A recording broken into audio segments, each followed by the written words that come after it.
Tad Whitten here from Mercury Marine at the Fort Lauderdale Boat Show. This is our prize baby. 450 horsepower. It's on the same 4.6 liter base that our other Verado and our other 4-stroke 4.6 liters on, but what we've done is we've supercharged it. So it's a very similar supercharger to Verado. This is really a V8 Verado if you want to somewhat look at it that way. It's got the head from Verado, dual overhead cam 4 valve, no maintenance, but again, it's supercharged. Weight-wise, we put this thing on a diet every day.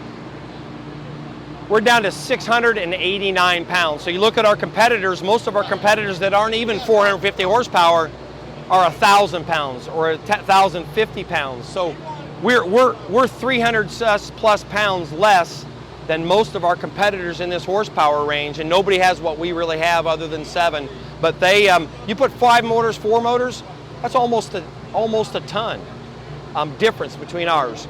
So we're really proud of this. It has the racing DNA to it, which everything we have really has DNA from racing to it. So somehow they're a little bit hard to get, but our production is kicking up. So if you want a 450R, get your name on the list, and your Christmas morning is going to come real fast.